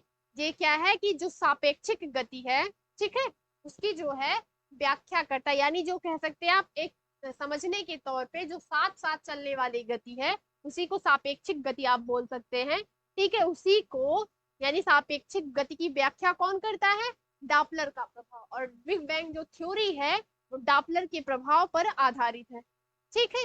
आगे देखिए, यानी कि जो दूरबीन है यानी टेलीस्कोप से दूर की वस्तुएं देखी जाती हैं, ठीक। दूरबीन वह प्रकाशिक यंत्र है, ठीक है, जिसके द्वारा दूर स्थित वस्तु का जो प्रतिबिंब है आंख पर बड़ा दर्शन कोण बनाता है, ठीक है। वह वस्तु आंख को बड़ी दिखाई देती है, ठीक।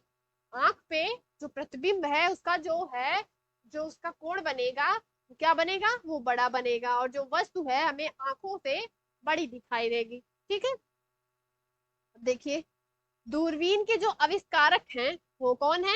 गैलीलियो है, ठीक है। क्वेश्चन पूछता है, ठीक। सर्वप्रथम रोमर ने प्रकाश की चाल का मापन किया। प्रकाश की चाल का मापन यानी जो लाइट की जो चाल है, लाइट स्पीड जो है किसने मापन किया है? तो रोमर ने। ये क्वेश्चन पूछा है, ठीक। आगे देखिए कि पानी में डूबी हुई छड़ी अपवर्तन के कारण मुड़ी हुई प्रतीत होती है। देखिए, अगर आप पानी में कोई छड़ी देखते हैं, डालिए देखिए, तो वो लगता है कि मुड़ी हुई है, ठीक है। वो क्यों है? वो अपवर्तन के कारण, यानी कि प्रकाश का अपवर्तन होता है तो हमें वो आके हमारी आंखों को आके वो मुड़ी हुई दिखाई देती है, हालांकि वो मुड़ी हुई नहीं होती है। लेकिन ये होता क्यों है? क्योंकि प्रकाश का अपवर्तन का जो है नियम वहां पे कार्य कर रहा है, ठीक है। आगे देखिए, इसी कारण रेगिस्तान में यात्रियों को कुछ दूरी पर पानी होने का भ्रम होता है, ठीक है। इसे रेगिस्तान की मृग तृष्णा या मरीचिका कहते हैं। किसके कारण होता है? प्रकाश के अपवर्तन के कारण, ठीक है। Reflection of light. देखिए आगे देखिए क्या है कि 20 यजसी से कम यानी 20 हर्ट से कम की जो आवृत्ति है, आवृत्ति वाली जो ध्वनि तरंगे होती है वो अपशब्द मतलब अपश्रव्य तरंगे होती है, यानी कि सुनाई ना देने वाली तरंगे होती है। कितनी?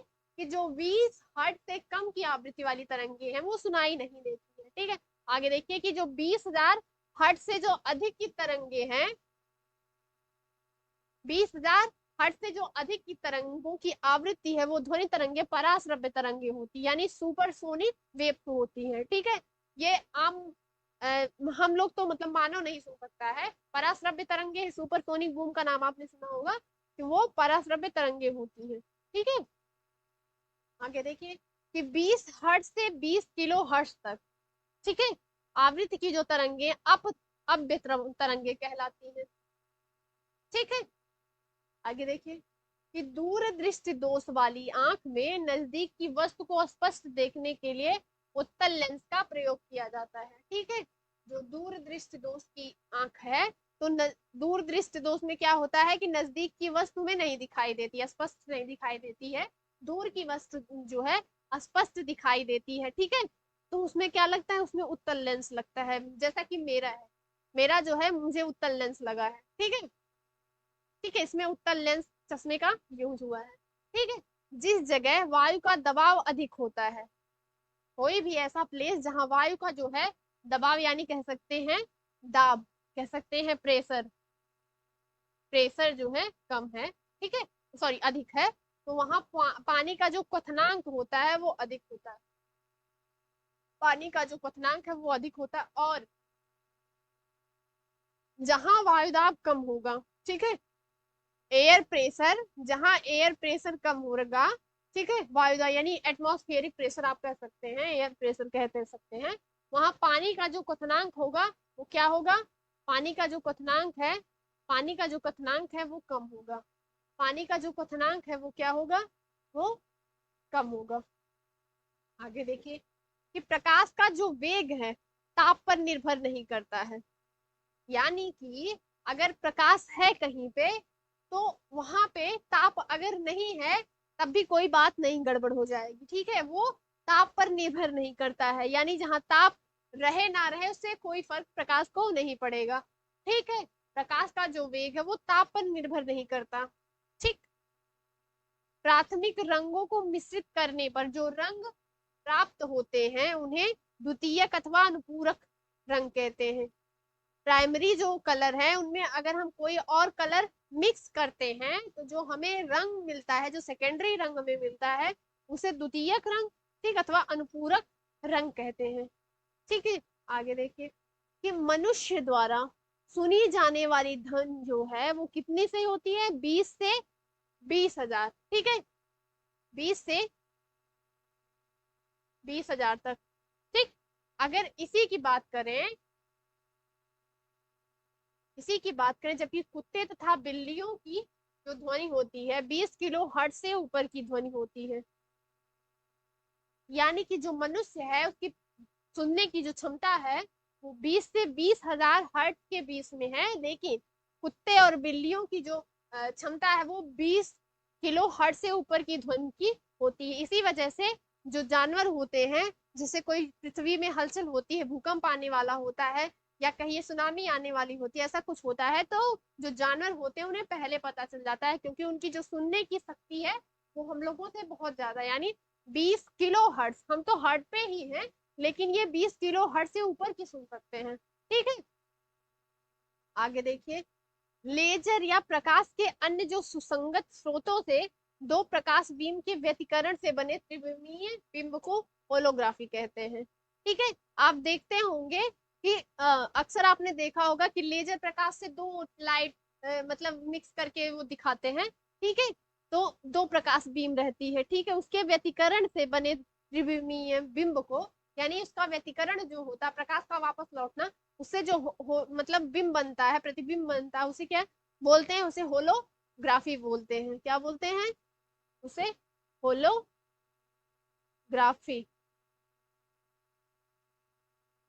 ठीक है, होलोग्राफी बोलते हैं।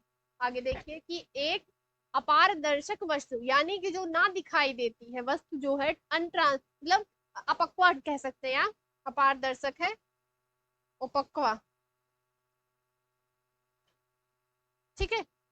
रंग उसके द्वारा रंग का परावर्तन के कारण होता है। एक अपारदर्शक वस्तु का जो रंग है, इसके द्वारा रंग का परावर्तन हो जाता है, जिसके कारण वो अपारदर्शी दिखाई देती है। आगे देखिए कि लेजर का तात्पर्य, यानी कि LASE,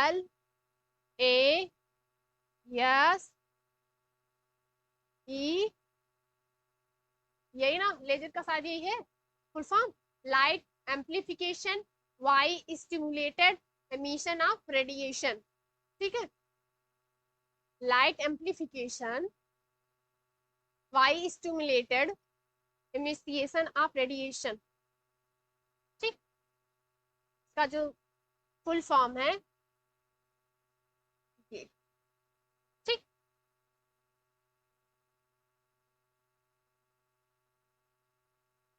यहाँ देखिए कि इसका फुल फॉर्म पूछा है, लेजर का जो फुल फॉर्म है क्या है? लाइट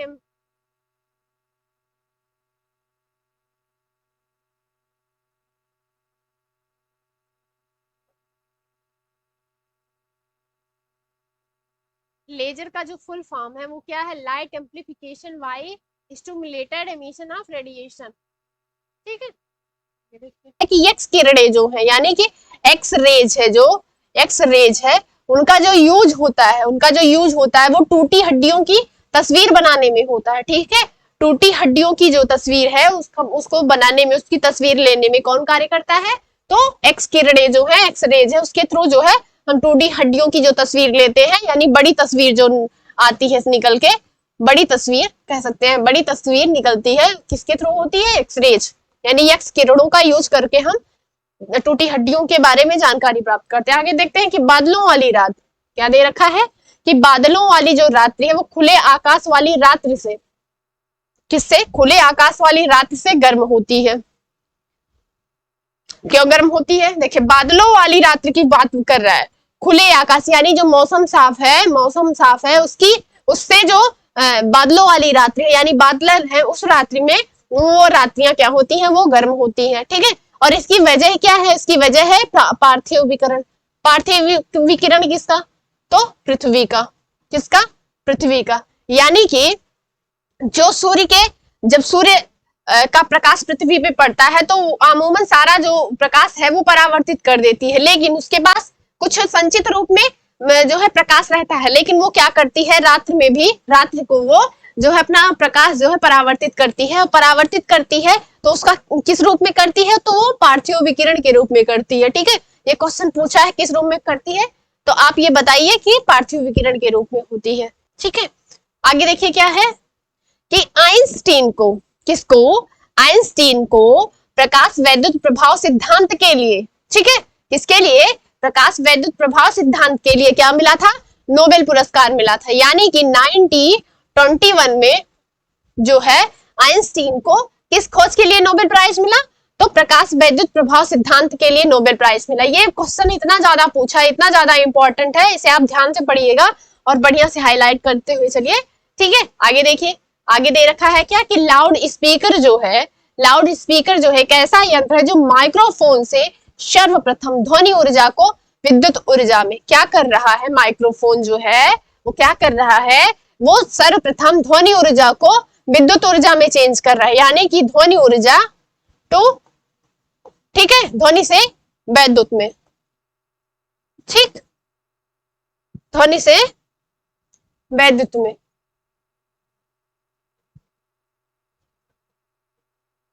ठीक है,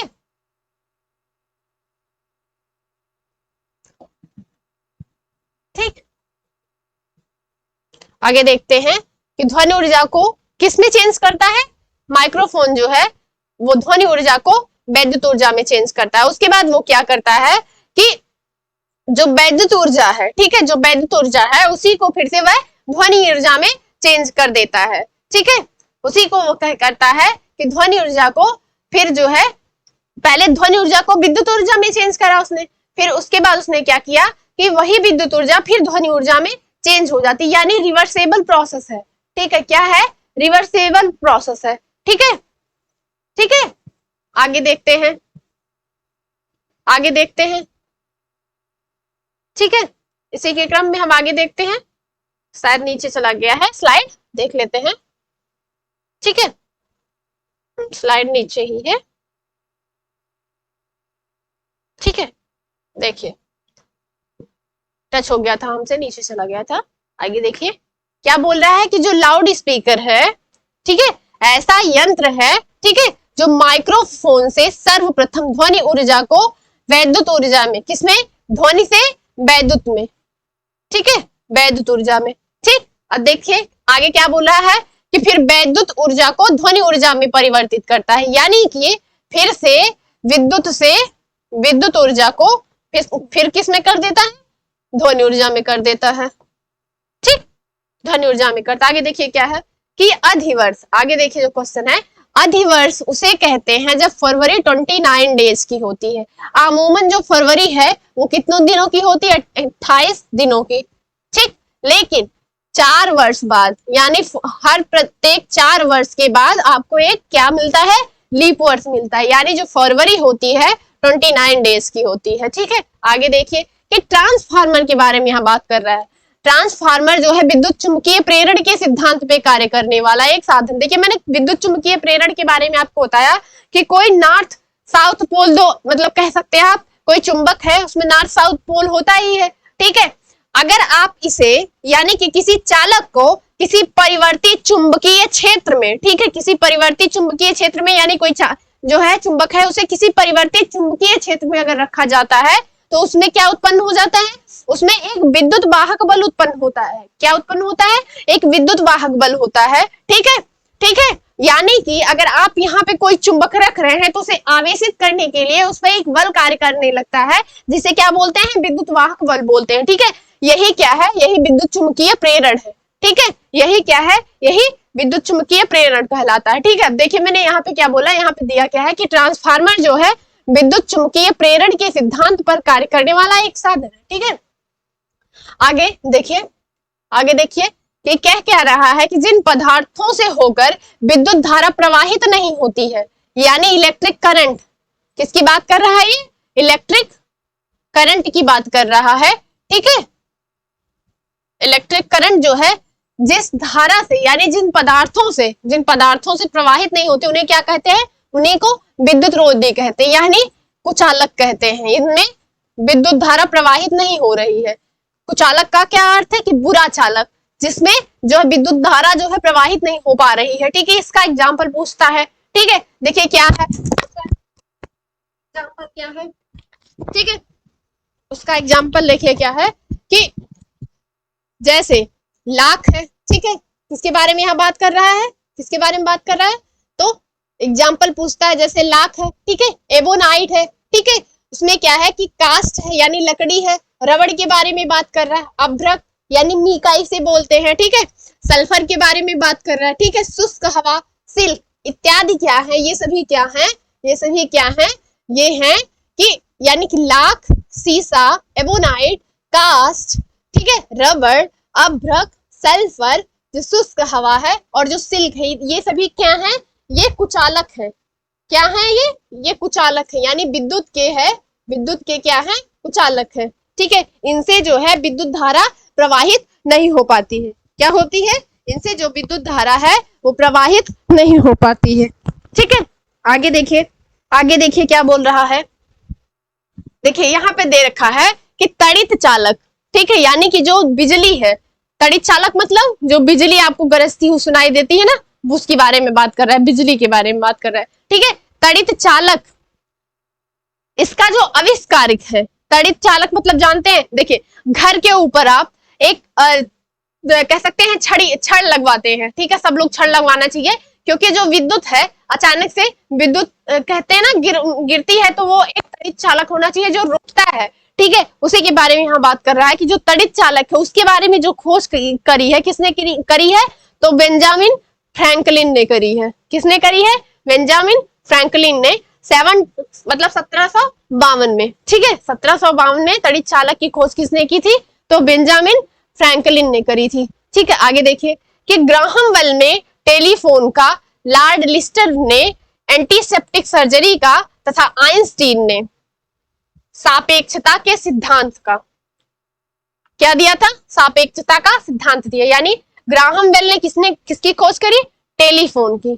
ठीक है, लॉर्ड लिस्टर ने एंटीसेप्टिक सर्जरी, ठीक है, तथा आइंस्टीन ने सापेक्षता के सिद्धांत का जो है सिद्धांत दिया, सापेक्षता का सिद्धांत दिया। ठीक है, देखिए आगे देख रखा है कि किसी चालक तार का प्रतिरोध, ठीक है, तापमान बढ़ाने के साथ बढ़ता है।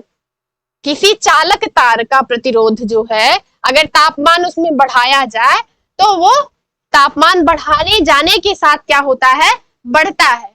ठीक है, आगे देखिए कि शुद्ध पानी विद्युत का खराब सुचालक है।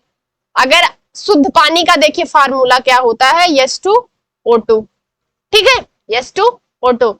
तो जो शुद्ध पानी है, ठीक है, ड्यूट्रियम बोलते हैं इसको, शुद्ध पानी को, तो ये क्या है, विद्युत का खराब सुचालक है।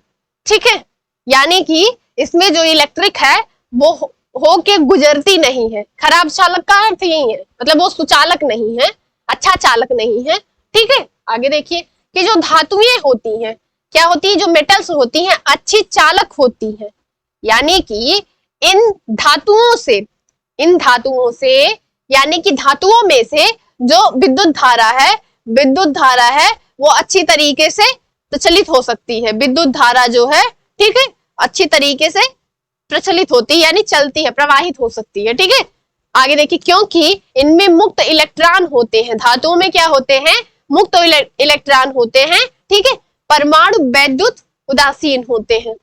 क्या होते हैं ये, परमाणु जो है, इनके जो परमाणु होते हैं वो वैद्युत उदासीन होते हैं। ठीक है, यहाँ किसके बारे में बात कर रहा है, यहाँ धातुओं के बारे में बात कर रहा है। आगे देखिए कि सूर्य की असीमित ऊर्जा का स्रोत जो है नाभिकीय संलयन होता है। ठीक है, आप देखते हैं कि सूर्य के पास बहुत ही ज्यादा ऊर्जा है। ठीक है, उसकी जो ऊर्जा है उसका जो तापमान लगभग जो है 6000 केल्विन माना जाता है।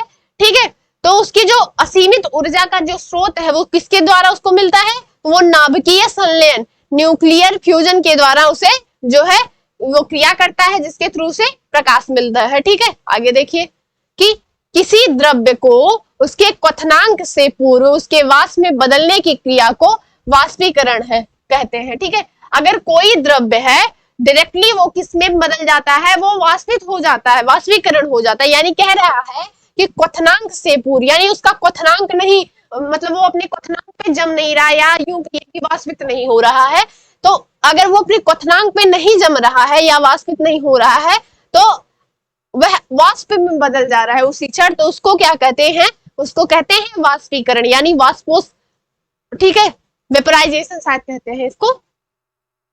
आगे देखिए, ठीक है, आगे देखिए, शायद मुझे एग्जैक्टली कंफ्यूजन हो थोड़ा सा, आप ध्यान दे लीजिएगा उस पर। ठीक है, आगे देखिए कि ट्रांजिस्टर दो डायोडों का एक संयोजन है।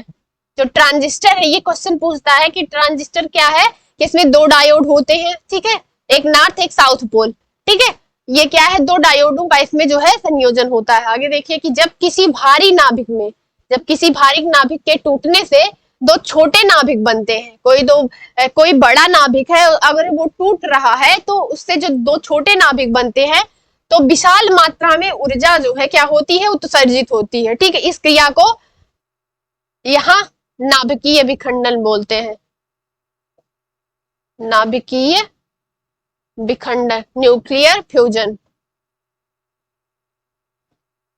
नाभिकीय विखंडन कहते हैं। ठीक है, यानी कि जब कोई एक भारी जो है नाभिक है, ठीक है, अगर वो टूट रहा है, तो वो टूट रहा है तो किसमें किसमें किसमें चेंज हो रहा है, तो दो छोटे नाभिकों में चेंज हो रहा है। ठीक है, दो छोटे नाभिकों में चेंज हो रहा है, और उससे जो निकलने वाली ऊर्जा है वो क्या है, विशाल मात्रा में, यानी अधिक ऊर्जा निकलती है। ठीक है, इसी क्रिया को क्या बोलते हैं, नाभिकीय विखंडन, यानी न्यूक्लियर फ्यूजन बोलते हैं। इसी को नाभिकीय विखंडन यानी न्यूक्लियर, ठीक है, न्यूक्लियर फ्यूजन, न्यूक्लियर फ्यूजन।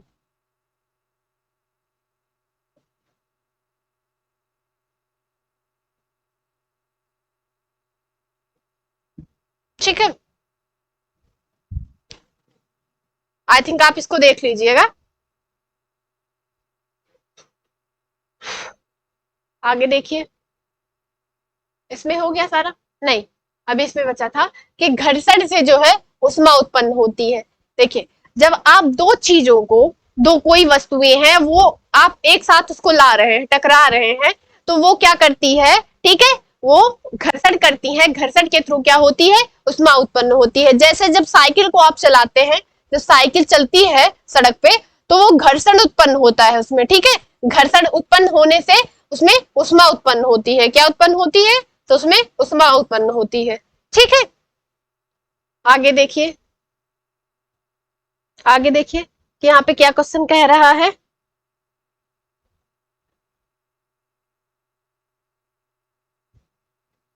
आगे देखिए कि परमाणु के जो नाभिक का आकार है वो 10 से 15 मीटर कोटि का होता है। कोई परमाणु है, उसके नाभिक का जो आकार है, नाभिक का जो आकार है वो 10 से 15 मीटर कोटि का होता है। ठीक है, सुपर कंडक्टर की चालकता अनंत होती है। किसकी बात कर रहा है, सुपर कंडक्टर की चालकता बोल रहा है, सुपर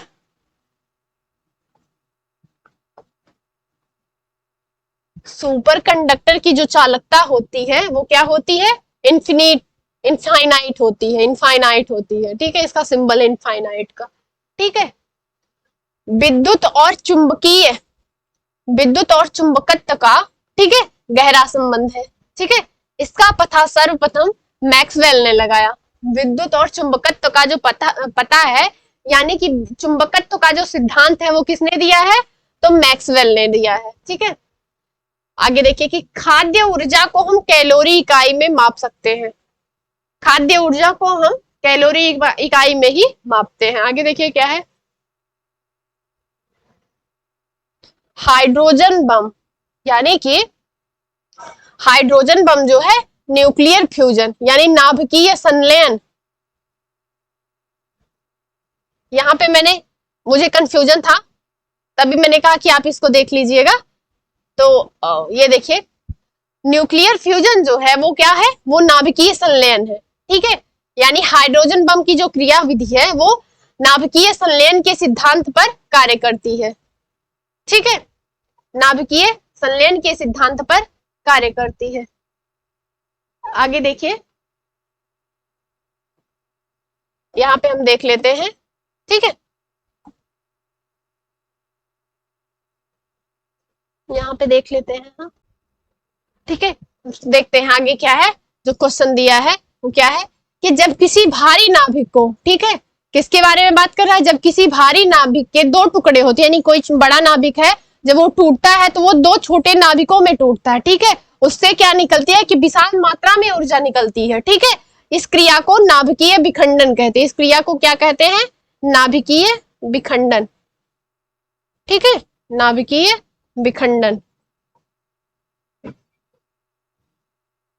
ठीक, आगे देखिए, आगे देखिए क्या कह रहा है कि यहाँ पे हमें जो पढ़ना है, यहाँ पे हमें जो पढ़ना है, यहाँ पे जो हमें पढ़ना है वो क्या है, वो क्या है, देखिए मैंने इसको, ठीक है, यहाँ पे देखिए क्या है।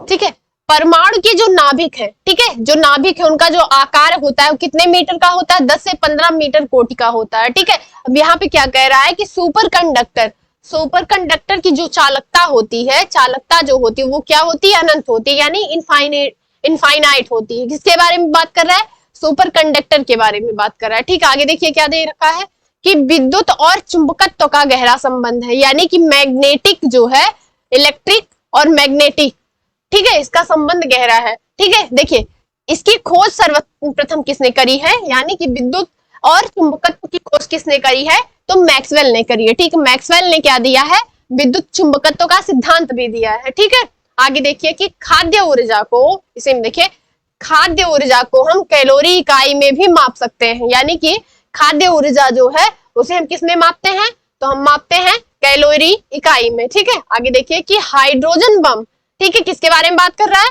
हाइड्रोजन बम के बारे में बात कर रहा है। ये किस सिद्धांत पे कार्य करता है, तो न्यूक्लियर फ्यूजन यानी नाभिकीय संलयन के सिद्धांत पर कार्य करता है। ठीक है, किसके सिद्धांत पर कार्य करता है, तो नाभिकीय संलयन के सिद्धांत पर कार्य करता है। आगे देखिए, यहाँ पे क्वेश्चन पूछता है कि रैम का आशय क्या है, रैंडम एक्सेस मेमोरी यानी RAM। अक्सर ये क्वेश्चन पूछ लेता है, तो कोई नहीं, शायद ये मिसप्रिंट हो गया है यहाँ पे सबके, लेकिन फिर भी हम इसको ध्यान दीजिए, कभी कभी ये फुल फॉर्म में पूछ लेता है, तो आप इसको ध्यान दीजिए कि रैंडम एक्सेस मेमोरी बोलते हैं इसे। आगे देखिए कि एक बाइट में 8 बिट्स होते हैं। एक बाइट में कितने बिट्स होते हैं, 8 बिट्स होते हैं। ठीक है, एक निवल में 4 बिट होता है। एक निवल में कितने बिट होते हैं, 4 बिट होते हैं, लेकिन एक बाइट में क्या होता है, 8 बिट, यानी एक बाइट जो है 8 बिट के बराबर होती है। ठीक, आगे देखिए कि सिलिकॉन एक सेमीकंडक्टर है। मोबाइल फोन में, ठीक है, इन सब चीजों में ये यूज होता है। मोबाइल फोन में किसका, बैटरियां जो रहती हैं, बैटरी या और जो उसमें टूल्स रहते हैं वो सिलिकॉन के होते हैं। ठीक है, सिलिकॉन और जर्मेनियम के। ठीक है, तो देखिए क्या है कि सिलिकॉन जो है एक सेमीकंडक्टर है। ठीक है, इसका प्रयोग कंप्यूटर के चिप बनाने में किया जाता है। ये क्वेश्चन पूछता है कि सेमीकॉन का जो यूज है वो किस में होता है, तो कंप्यूटर के जो चिप बनाए जाते हैं वो किससे बनाए जाते हैं, तो वो सिलिकॉन से होते हैं। आगे देखिए कि विद्युत ऊर्जा का जो प्राकृतिक स्रोत नहीं है, विद्युत ऊर्जा का प्राकृतिक स्रोत नहीं है। ठीक है, जबकि लकड़ी, कोयला व सूर्य ऊर्जा के प्राकृतिक स्रोत है। यानी कि ये प्राकृतिक स्रोत के बारे में बात कर रहा है। देखिए सूर्य क्या है, ये सूर्य की जो ऊर्जा है वो एक प्राकृतिक ऊर्जा ही है। ठीक है, तो उसके बारे में यहाँ बात कर रहा है। और जबकि विद्युत को हमें क्या होता है, विद्युत हमें उत्पन्न करनी पड़ती है। ठीक है, कोयले के द्वारा विद्युत जो है उत्पन्न करी जाती है। ठीक है, तो क्या कह रहा है कि जो विद्युत ऊर्जा है, ठीक है, जो इलेक्ट्रिक एनर्जी है वो क्या है, उसका जो स्रोत है वो प्राकृतिक नहीं है, यानी कि आर्टिफिशियल है। ठीक है, आर्टिफिशियल है, यानी कि हम इसको बनाते हैं। ठीक है, यूज करते हैं। ठीक है, जबकि लकड़ी जो है, कोयला जो है या सूर्य ऊर्जा है वो क्या है, वो प्राकृतिक स्रोत है। देखिए आगे दे रखा है इसमें कि जो रमन प्रभाव है, यानी कि रमन इफेक्ट के बारे में बात कर रहा है, उसकी खोज किसने करी थी, 1930 में। ठीक है, कितने सन में, 1930 में भौतिकी का नोबेल पुरस्कार सर चंद्रशेखर वेंकट रमन को दिया गया था। किसकी खोज के लिए? रमन की खोज करने के लिए। 1930 में इन्होंने भौतिकी में खोज करी है। ठीक है, आगे देखिए क्या है कि इसी प्रभाव के कारण, ठीक है, जो हम क्या मनाते हैं 28 फरवरी को राष्ट्रीय विज्ञान दिवस के रूप में बनाते हैं। ये क्वेश्चन पूछता है कि राष्ट्रीय विज्ञान दिवस के रूप में किसे मनाया जाता है, तो किसको 28 फरवरी के रूप में हम मनाते हैं और किसके उपलक्ष्य में मनाते हैं, तो रमन प्रभाव यानी कि सर चंद्रशेखर वेंकट रमन के याद में हम मनाते हैं। ठीक है, आगे देखिए क्या कह रहा है कि रेडियो कार्बन, कार्बन 14 का, ठीक है, कार्बन 14 का प्रयोग किसी पदार्थ के आयु का निर्धारण करने में किया जाता है। किसी कोई पदार्थ है उसकी आयु खोजने में किसका यूज होता है? कार्बन 14, यानी इसी को कार्बन डेटिंग भी बोलते हैं। इसी को क्या बोलते हैं? कार्बन डेटिंग भी बोलते हैं। ठीक है, ठीक, तो किसका प्रयोग कर रहे हैं? रेडियो कार्बन यानी कार्बन 14 का जो यूज है वो किसी पदार्थ के आयु के निर्धारण में किया जाता है। ठीक है, आगे देखिए क्या है कि वायु का जो प्रवाह है, ठीक है, उच्च वायु दाब से यानी हाई प्रेशर से निम्न वायु दाब यानी लो प्रेशर की ओर होता है। ठीक है, वॉशिंग मशीन जो है, ठीक है, वॉशिंग मशीन जो है वो क्या है? वॉशिंग मशीन जो है, देखिए वॉशिंग मशीन जो है, यहाँ पे देखिए कि प्रभाव यानी कि ये वाला देख लीजिए, रमन प्रभाव की जो खोज है 1930 में करी गई है। ठीक है, उनको सर चंद्रशेखर वेंकट रमन को जो है नोबेल पुरस्कार इसी पे मिला, भौतिकी का नोबेल 1930 में। ठीक है, इन्हीं के याद में हम क्या करते हैं, इन्हीं के प्रभाव में मतलब हम 28 फरवरी को राष्ट्रीय विज्ञान दिवस के रूप में मनाते हैं। ठीक है, आगे देखिए कि रेडियो कार्बन, ठीक है, कार्बन 14, ठीक है, क्या करता है? किसी पदार्थ के आयु के निर्धारण में यूज किया जाता है। यानी देखिए क्या होता है कि अगर आप जब पुरातात्विक स्रोतों से कुछ चीजें मिलती हैं, ठीक है, या आप कह सकते हैं कि आप किसी जो है पत्थर की आयु ज्ञात करनी हो, तो किसका यूज करते हैं? रेडियो कार्बन यानी कार्बन 14 यानी कार्बन डेटिंग भी इसी को बोलते हैं। तो किसी वस्तु की या पदार्थ की आयु के निर्धारण में कि यह कितने वर्ष पुरानी है या कितने वर्ष की है, ये सारी चीजें जानने के लिए कार्बन 14 का यूज करते हैं। ठीक है, आगे देखिए क्या कह रहा है कि वायु का प्रवाह उच्च वायु दाब से, वायु का प्रवाह जो है उच्च वायु दाब से निम्न वायु दाब की दिशा में होता है। ठीक है, आगे देखिए कि वॉशिंग मशीन, ठीक है, वॉशिंग मशीन की कार्य प्रणाली जो है वो अपकेंद्रण के सिद्धांत पर कार्य करती है। ठीक है, किसके सिद्धांत पे कार्य करती है? तो अपकेंद्रण का सिद्धांत है। ठीक है, अपकेंद्रण के सिद्धांत पे जो है वो कार्य करती है। यहाँ पे मिसप्रिंट हुआ है। आगे देखिए कि 1614 में जॉन नेपियर ने, किसने? जॉन नेपियर ने लघुगणक की संकल्पना की ऑक्सीजन की खोज 1774 में करी है। किसने करी है? कि जॉन नेपियर ने 1614 में लघुगणक की संकल्पना की ऑक्सीजन की खोज 1774 में करी है। ठीक है, किसने? 1614 में जॉन नेपियर ने लघुगणक की संकल्पना, ठीक है, ऑक्सीजन की खोज 1774 में जोसेफ प्रिस्टले ने करी है। ठीक है, आगे देखिए कि मानव निर्मित यानी कि आर्टिफिशियल जो था, मानव निर्मित जो था, प्रथम उपग्रह जो था स्पुतनिक था। ये कहाँ का था? स्पुतनिक जो था वो कहाँ का था? यूएसएसआर का। उस टाइम पे जो है यूएसएसआर का डिइंटीग्रेशन नहीं हुआ था, तो उसे मतलब रूस का डिइंटीग्रेशन नहीं हुआ था, तो उसे क्या बोलते थे? यूएसएसआर बोलते थे। ठीक है, स्पुतनिक 1 जो था वो मानव निर्मित पहला उपग्रह था। पहला सैटेलाइट कौन था? स्पुतनिक 1 था। ठीक है, ठीक, आगे देखिए क्या बोल रहा है। क्रोनोलॉजी विज्ञान की वह शाखा है जिसमें समय की अवधि का अध्ययन किया जाता है। यानी कोई वस्तु या कोई पदार्थ कितना पुराना है, या यूं कहिए कि समय उसका जो कितना पुराना है, इसका अध्ययन अगर हम करते हैं तो वो किसकी श्रेणी में आता है? क्रोनोलॉजी विज्ञान की शाखा में आता है। यानी कि समय की अवधि का अध्ययन किया जाता है इसमें। ठीक है, कोई वस्तु या कोई चीज कितने टाइम पीरियड की है इसके बारे में अध्ययन करा जाता है। आगे देखिए, डाल्टन ने परमाणु सिद्धांत दिया।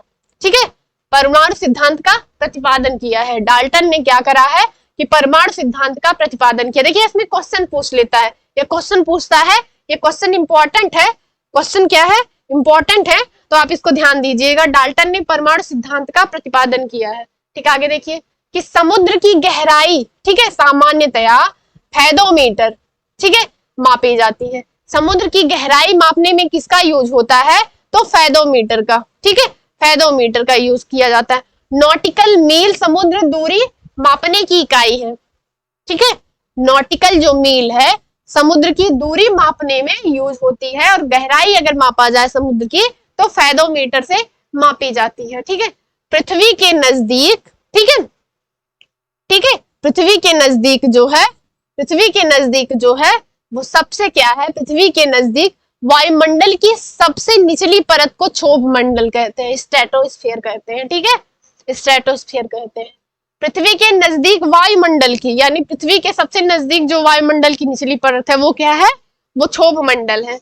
आगे देखिए कि प्रथम अंतरिक्ष यात्री, ठीक है, कौन, प्रथम अंतरिक्ष यात्री जो है यूरी गागरिन थे। ठीक है, जो 12 अप्रैल 1961 को वोस्टोक स्पेसक्राफ्ट से अंतरिक्ष में गए थे। ठीक है, उन्होंने अंतरिक्ष में 1 घंटा 48 मिनट का समय बिताया।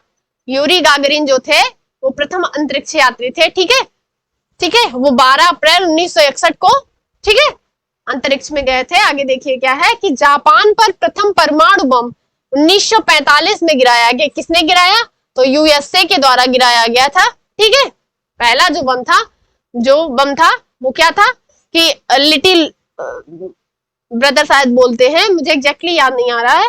तो जापान पर जो पहला परमाणु बम गिराया गया था 1945 में, वो किसके द्वारा गिराया गया था, तो यूएसए ने गिराया था।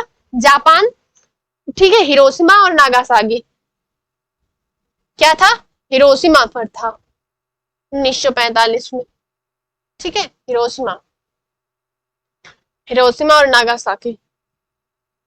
आगे देखिए कि प्रथम अंतरिक्ष यात्री जो थे, प्रथम यानी भारत का अगर पूछता है, ये क्वेश्चन पूछता है कि भारत के पहले अंतरिक्ष यात्री, ठीक है, भारत के पूछते हैं तो राकेश शर्मा थे। हालांकि ये भारतीय मूल के थे। ठीक है, ठीक है, फिर भी भारत के ही थे। आगे देखिए कि चांद पर आदमी को ले जाने वाला स्पेस शटल का नाम अपोलो 11। ठीक है, देखिए ये क्वेश्चन अब इंपॉर्टेंट हो जाता है, क्योंकि अपने यहाँ जो है भारत ने क्या करा है कि भारत ने किया है कि जो चांद का साउथ पोल पे उन्होंने क्या करी है, जो है चंद्रयान 3 की लैंडिंग करी है। तो ये क्वेश्चन यहाँ पे बहुत इंपॉर्टेंट हो जाते हैं। ठीक है, चांद से रिलेटेड जितने भी क्वेश्चन है उसको आप करंट के थ्रू भी आप पढ़ सकते हैं, और जो सिलेबस का स्टैटिक्स पॉइंट है, यानी कि स्टैटिक्स टॉपिक जो है उसमें भी आपको ये क्वेश्चन मिल सकते हैं। तो इस चीज को ध्यान रखिएगा। तो यहाँ पे क्या कह रहा है कि चांद पर आदमी को ले जाने वाले स्पेस शटल का जो नाम है वो अपोलो 11 था। ठीक है, आगे देखिए भारत पर चंद्रमा पर भेजे गए पहले यान का नाम चंद्रयान फर्स्ट था। ठीक है, जो पहला यान था वो क्या था, चंद्रयान फर्स्ट था। हमने अभी क्या करा है, हमने अभी जो है वो चंद्रयान 3 की लैंडिंग करवाई है साउथ पोल पे। ठीक है, चंद्रयान 3 की लैंडिंग हमने करवाई है साउथ पोल पे। ठीक है, तो जो भारत है वो विश्व में पहला ऐसा देश बन गया है कि जो चंद्रमा के दक्षिणी ध्रुव है उस पे लैंडिंग करवाने वाला पहला देश बना है विश्व में। ठीक है, तो हमारे लिए थोड़ी ये गौरव की बात है, थोड़ी क्या बहुत गौरव की बात है। ठीक है, आगे देखिए कि ब्रह्मांड का अध्ययन किसमें किया जाता है, तो कॉस्मोलॉजी के रूप में किया जाता है। ये क्वेश्चन पूछता है। ठीक है, ये क्वेश्चन पूछता है, तो क्या है, ये इंपॉर्टेंट है। ठीक, आगे देखिए हम इसी के क्रम में जो है अभी तक हमने जो फिजिक्स के बारे में लगभग क्वेश्चन हल करे हैं।